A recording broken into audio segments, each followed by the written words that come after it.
I cannot imagine being in a car, like doing 200 kilometers an hour and being involved in, you know, a crash or an impact or anything like that. I mean, I've been hit from the back. I was doing maybe 30 or something at the time.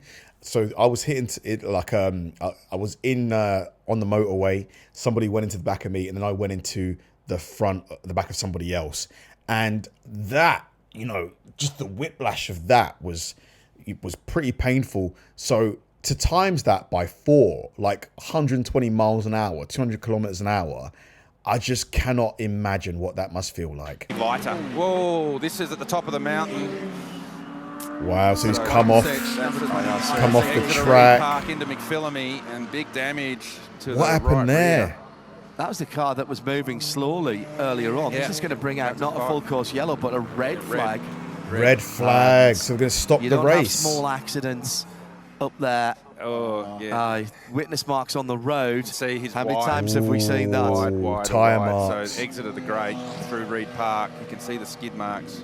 It's Adam Hargrave. What caused it, though? Really experienced guy who's been here plenty of times in this race and others. So that's been quite a big impact. The back end of that lovely chrome blue number 20 IRC. The colour's has amazing. Been deranged significantly. Yeah. Right rear suspension damage and potentially transaxle damage as well underneath there. But that has taken a big hit. Do you reckon it was oversteer or understeer or something, or somebody? Even just removing that car actually is going to be difficult, because that's not a flat toe. That's going to be a lift. That's a rollback. We're going to take a look at this in a second as well and try and unpick what's happened. All right, here we go. To the road, so four-wheel slide right over the grate. There we right go. Rear, and then it's broken, isn't it? Already at this point. So I think most of the damage and happens again, a little bit further up the road here when it crosses. So it's obviously significant damage to the right rear. But then that's such a beautiful car as well. That's 200 plus, and then I think we have more contact across the road here. So yeah, must be. You don't have small accidents at the top of the mountain, because we often celebrate how much we love about the speed and the commitment required. But when it goes wrong, shows what happens when it does go wrong. Here we go. go. He got on the brakes really early and locked everything up, but he's hardly scrubbed any speed off at all there. The energy that goes through the car, back of it just goes crunch. When you're rebuilding it, it's where you find things further up towards the front of the car that are damaged, that you go, well, that didn't even make any contact with anything. But the energy that goes through the car is immense, and that's a pretty graphic example.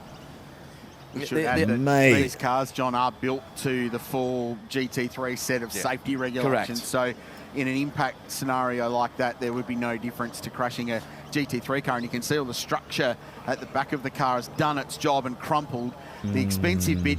So the crumpling, does that keep the driver safe? Because does it absorb the energy of the impact rather than like the energy going into the car, into the driver? Probably isn't that. It's what it will have done to the transaxle and the rear axle of that car, and probably the back of the chassis where that rear clip bolts on. It's how far that energy went into the main cage. Into the car, so if they can still bolt the rear clip up to the back of the cage, then that's going to be a good outcome. You hope to dissipate that energy, and that Where's is exactly the driver? what crumple zones do on your street car. Race cars, it's a little bit different, but you're hoping that some of that is going to be spread away. Looks like it might have even just popped the hood, the bonnet a little bit on its hinges. Yeah, it doesn't look. Yeah, this on the right-hand side, it's leaning a bit compared to the left. So that's, again, as Garth's saying, all the way through the car. Good news, and this is good news, is that the driver was able to open the door and get out. Yeah. So wow, so he's the bit around perfectly the driver fine. has done its job, and that's good news for safety. So now the team will be thinking, right, so we know that bit's okay. What's happened behind that? And that's what they'll be at. Look, and again, remember, purpose-built racing car, they can strip all the body panels off.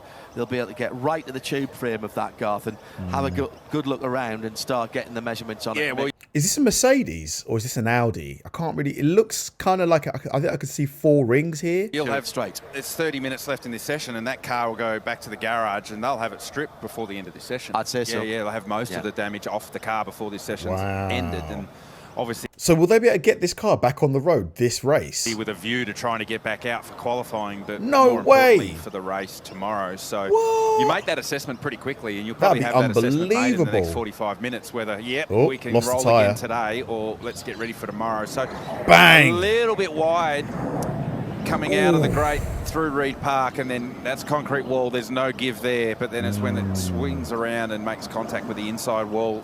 Wow. Oh my God, 200 kilometers an hour. I really hope I'm in Australia in time to watch the next Bathurst race. I want to do the 1,000 and the 24 hours. Are they both in October? I think one of them is in October, if I remember correctly. Hang on a second. When is Bathurst 1,000 race? October. So that's the 1,000. And then when is the 24-hour race? Oh no, the 24-hour race has been scrapped. So it's just the 1,000. Unless this is incorrect. Oh, that's annoying, but definitely still want to do the 1,000. I just need to make sure I can get the time off, you know, plan everything. I want to come for a decent amount of time as well. I don't want to rush it because I think, you know, 3 weeks to try and do Australia and New Zealand. I just don't know if that's enough time. Or what do you guys think? Thanks for watching, guys. If you enjoyed the video, please like and subscribe. And if you did, hit this video right here. See you there.